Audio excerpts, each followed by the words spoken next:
Ассалому алайкум дӯстони азиз, ассалому алайкум подписчикои муҳтарам, бачакҳои ғариб, ҳама каса хубен тинҷен. Дар ҳамин навори имрӯза боз якчандта мошинро аз ҳар як нуқтаҳои Тоҷикистон равон кардан мо барояшон пешниҳод мекунем бо нархҳои арзон.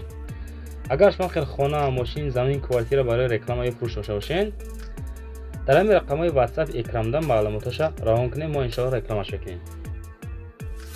фикротро дар комментария нависед, ба шумо аз кадом маркаҳои мошинҳо лозим аст, мо иншоалло ҳамаро реклама мекунем. برای شما با نوار میگیریم، پیشنهاد میکنیم. پگاه با ماشین بازاری واسه میریم انشاءالله. کامنتر را میخونیم، کدام ماشین را خواسته همه را با نوار میگیریم، پیشنهاد میکنیم.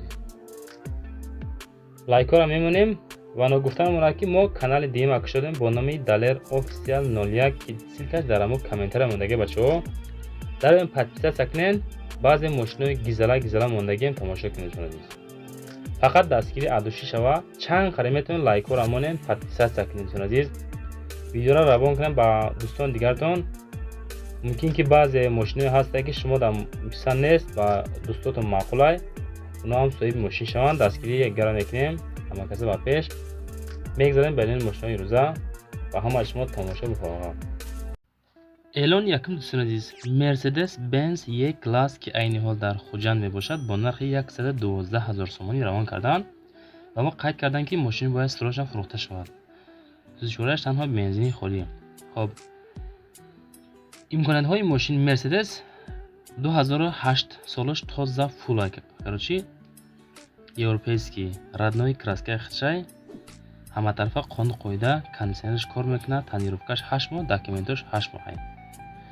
коробкаш автоматика, моториш 35, документ 8 моҳай, 4 баллони нави 100%, моториш 100%, ходовой 100%, хулоса ҳама тарафа қонун қоида кардаган. пробегаш 220,000 азиз. марҳамат, касоне ки харидор ҳастин дар ҳам рақамаи экранда муроҷиат кунед, иншоалло ягон сум арзон мекунам бо нархи 112,000 сомонӣ. мошин қарор дорад айни ҳол дар хуҷанд мошин.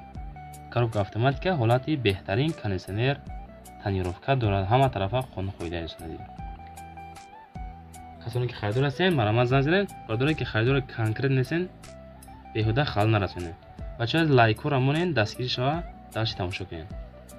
дуюм эълон, Toyota Mark X ки дар комментария бачаҳо хостен шумо бо нархи 81,000 сомонӣ ки айни ҳол дар душанбе мебошад, фурӯхта мешавад бо нархи 81,000 сомонӣ.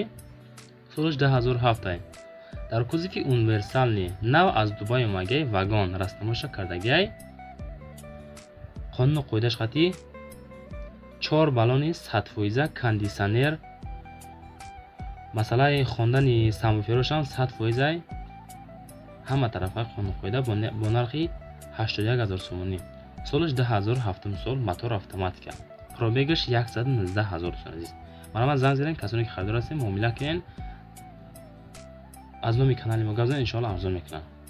дар ҳамин рақамҳои экранда муроҷиат кунед. сеюм мошини фурӯшидатон азиз, ваз 21099 ки бачаҳо хостен, барои шумо ина марҳамат мондем ки айни ҳол дар душанбе мебошад бо нархи 16500 сомонӣ. мошин 5 моҳа тонировка, документаш солона, қонуни қоида қати ҳама тарафай 16500 сомонӣ. солаш 2003 сол. дар мошин камтар аз худ кардагиам. аккумулятораш хушроак фасон, ҳама тарафа, пробегаш 1234 азиз. солаш 2003, мотораш 1.6 литр. марҳамат занг занед, муомила кунед. мардоре ки харидор нестен, нороҳат накунед, интересоват ка занг назанед гуфтагиам. мо дар охир қайд кардам 4 баллонаш 80%, мошин дар ҳолати хуби теҳрин қарор дорад. дорои тонировка. мошин дар душанбе мебошад, сӯзишвориш бензин, газ, солаш 2003 сол. чорум мошини фурӯшидатон азиз, Opel Astra H ки айни ҳол дар хуҷанд мебошад бо нархи 62,000 сомонӣ. пробеги 178,000 ай. мошин вагон ай. нав аз вагон фуровардагай, мотораш 1.6. ҳама тарафа салонаш кожаи хушрӯ, 4 ойнаш электронӣ, 5 та баллон, яъне ки запас хати нав кардагӣ, кондиционераш дора, мотораш механикай, коробкаш механикай, мотораш 1.6 литр. марҳамат занг занед, муроҷиат кунед. معامله کرده ماشین چرا گیرین سون عزیز. سوزش تنها بنزین خالی. سال 2006 سال ماشین در خوجه می باشد با نرخ 62000 سومانی.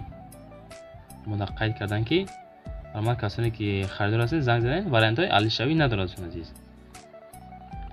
پول نقد لازم است سروشنا فروخته می شود. سال 2006 در کوزفی خیچی بگ می باشد. موتورش 1.6 لیتر است عزیز.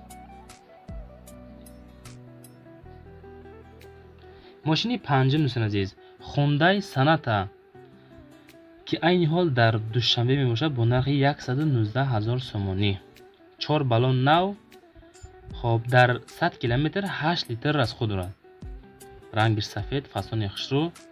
سالش 2013 هم سال. سوزشش گیبرید است عزیز. ماشین در دوشنبه می باشد با نرخ 119000 سومانی.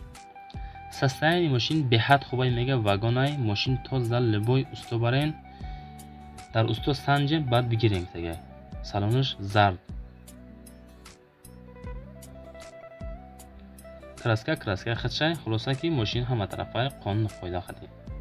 زنگ زدن با موبایل میکنم سودا هم میشود دیگه.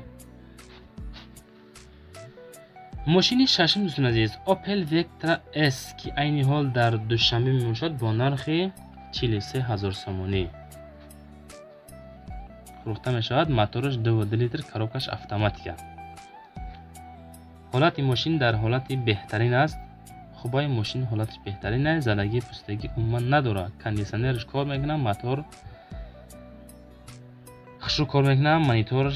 مانیتورش هم کلون فاصله خشرو زدنی کامera داره. باز کاروبکش اتوماتیک با نرخ 43000 سومانی. ماشین عین حال در دوشنبه می باشد. مرمت زنده برادرها معامله کنین مراجعه کنین. لایک و رامونین دستگیری ادوشوا ماشینای بهترین میشوند عزیز. ماشین نوبتی دوستان عزیز اوپل وکترا ا که عین حال در دوشنبه می باشد با نرخ 13500 سومانی فروخته می شود. ماشین نو موتور کردگان فقط یک خداوچه میکنه ماشین های میکنه میره. وارنت های ایواسوی هم دارم. مرمت مراجعه کنین در مقام 00 43 35 598 مراجعه کنین.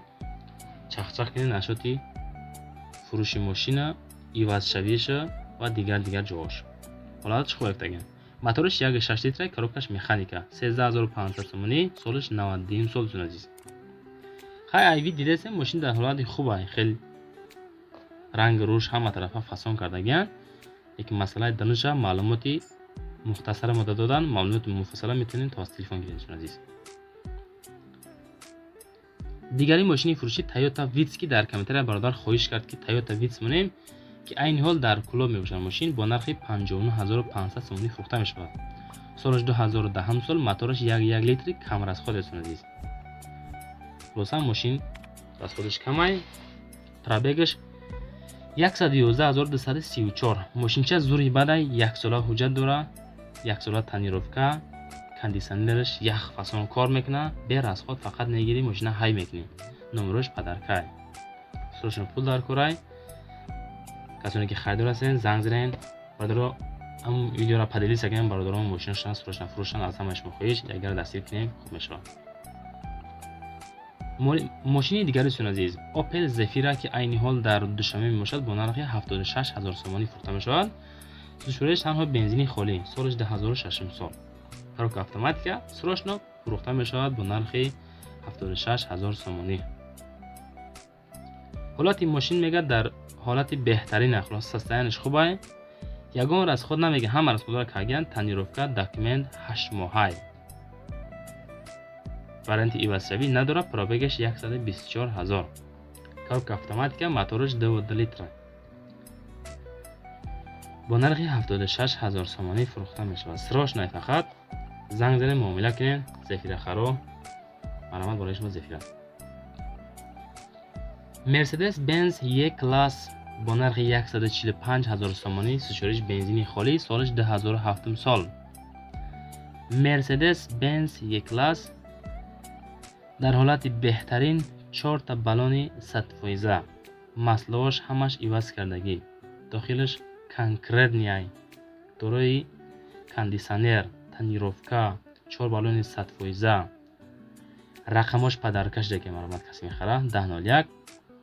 мармакнен вариантҳои ивазшавӣ надоранд. Конкрет Сундаркорай сторож 2007 моториш 35. салом тамошобинони азиз, ба маълумоти шумо мерасонам ки ҳамин бародари мо архитектор ё лоиҳакаш мебошад. лоиҳаи ҳамаи намуди биноҳоро месозад. шумо замини ҳавлигӣ доред, аммо намедонед чӣ гуна хона созед ва ё мағозаву иншоотҳои дигар, пас ба ин бародар муроҷиат кунед. Барои шумо лоиҳаи дилхоҳ иншоотро тартиб медиҳад. бародар қайд карданд ки лоиҳаи шуморо аз ташхиси экспертизаи давлатӣ мегузаронад ва 100% кафолат медиҳад. рақамҳои ватсапи бародар дар рӯи экран ҳаст. марҳамат, муроҷиат намоед.